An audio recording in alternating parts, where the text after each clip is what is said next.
RSS की खतरनाक policy, पहले सहारा, फिर इशारा, फिर किनारा और उसके बाद नकारा।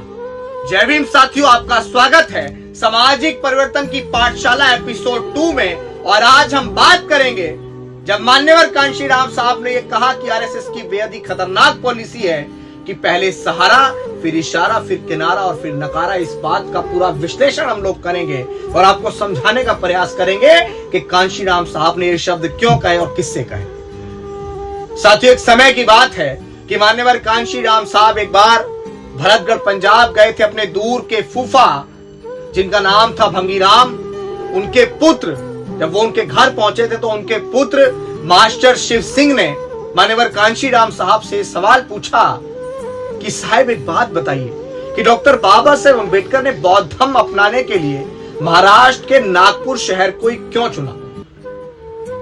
तब थोड़ी देर शांत होकर मान्यवर कांशीराम साहब ने जवाब दिया कि डॉक्टर बाबा साहेब अम्बेडकर ने बौद्ध धर्म अपनाने के लिए नागपुर शहर को इसलिए चुना क्योंकि नागपुर के अंदर आरएसएस का हेडक्वार्टर है और आरएसएस एक मनुवादी विचारधारा का संगठन है, जिस विचारधारा को डॉक्टर बाबा साहेब अम्बेडकर खत्म करना चाहते थे। बाबा साहेब अम्बेडकर ने खुद ये भी कहा था कि हमें मनुवादियों के संगठन को सबसे पहली चोट यहीं से करनी चाहिए जहां से उनकी शुरुआत होती है। इसके बाद मान्यवर कांशीराम साहब ने आगे बताया कि मैंने सन 1979 यानी कि 1979 में बामसेफ का पहला राष्ट्रीय अधिवेशन भी महाराष्ट्र के नागपुर से किया, और इसलिए किया क्योंकि मैं खुद भी आरएसएस को चैलेंज देकर आगे बढ़ना चाहता था। वो बात अलग है, कांशीराम ने खुद 20 साल बंद कमरों के अंदर इस सोए हुए समाज को जगाने का काम किया, उसको इकट्ठा करने का काम किया, उसको कैडर करने का काम किया, उनकी मीटिंगें लेने का काम किया। मैंने ना जाने कैसे कैसे पापड़ इस समाज को इकट्ठा करने के लिए बेले, ना मैंने किसी एजेंसियों को पता लगने दिया, ना मैंने आरएसएस को भनक तक लगने दी। इसके बाद मान्यवर कांशीराम साहब ने आगे बताया, अपने फूफा भंगीराम के पुत्र शिव सिंह को मान्यवर कांशीराम साहब ने आगे बताया कि आरएसएस की पॉलिसी बेहद ही खतरनाक है। साथियों, वही पॉलिसी जो मैंने वीडियो के शुरू में आपको बताया था कि आरएसएस की पॉलिसी बेहद ही खतरनाक है, पहले सहारा, फिर इशारा, फिर किनारा और उसके बाद नकारा। इस बात को मान्यवर कांशीराम साहब ने पूरे विश्लेषण के साथ बताया कि आरएसएस की पॉलिसी बेहद ही खतरनाक है। पहले ये हमारे समाज में से गद्दार पैदा करने के लिए उन्हें थोड़ा सा सहारा देकर उकसाने की पॉलिसी का इस्तेमाल करते हैं, और फिर गद्दारी करने के लिए इशारा करते हैं। और जब सामने वाला गद्दारी कर चुका होता है, जब सामने वाला अपने समाज की नजरों में बदनाम हो चुका होता है, जब सामने वाला अम्बेडकरी आंदोलन को चोट पहुंचा चुका होता है, तब आरएसएस वाले धीरे धीरे उससे किनारा करना शुरू कर देते हैं, क्योंकि तब तक वह गद्दार अपने समाज में बदनाम हो चुका होता है। साथियों, अंत में आरएसएस हर तरीके से उसका इस्तेमाल करके, जब वो अपनी विचारधारा को आगे बढ़ा चुके होते हैं, हमारी विचारधारा को कमजोर कर चुके होते हैं, तब वो हर तरीके से उस व्यक्ति को नकारा साबित करके रख देते हैं और उसको बाहर निकाल देते हैं, ताकि भविष्य में वे कभी भी आरएसएस और उनकी मनुवादी विचारधारा के लिए खतरा न बन सके।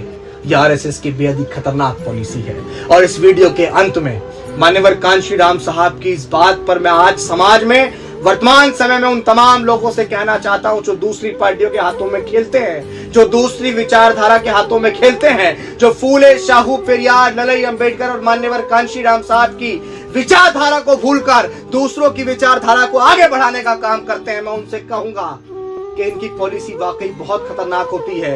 ये पहले आपका इस्तेमाल करेंगे, ये आपको अच्छा लालच देंगे, या अगर आप पैदल चल रहे होंगे तो कहेंगे भाई अच्छी गाड़ी ले लो, अगर आप कच्चे मकान में रह रहे होंगे तो आपको कहेंगे कि भाई अच्छा सा मकान ले लो।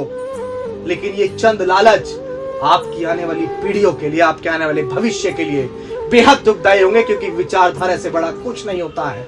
अगर विचारधारा आगे बढ़ेगी तो वर्तमान में आप खुशहाल रहें या ना रहें, वर्तमान में आपको अच्छी गाड़ी मिले या ना मिले, वर्तमान में आपको अच्छा कपड़ा मिले या ना मिले, वर्तमान में आपको अच्छा घर मिले या ना मिले, लेकिन अगर आपकी विचारधारा सफल होती है तो आपके बच्चों को बेहतर शिक्षा हासिल होगी, आपके बच्चों को बेहतर गाड़ी हासिल होगी, आपके बच्चों को बेहतर मकान हासिल होगा। मैं उम्मीद करता हूं कि मान्यवर कांशीराम साहब के द्वारा कही गई ये बात को आप समझेंगे, और उसमें जो मैंने थोड़ा सा आपको समझाया आप इस बात को घर घर तक पहुंचाने का पूरा प्रयास करेंगे। साथियों, सामाजिक परिवर्तन की ये पाठशाला, इसका एपिसोड 2 आपके बीच था।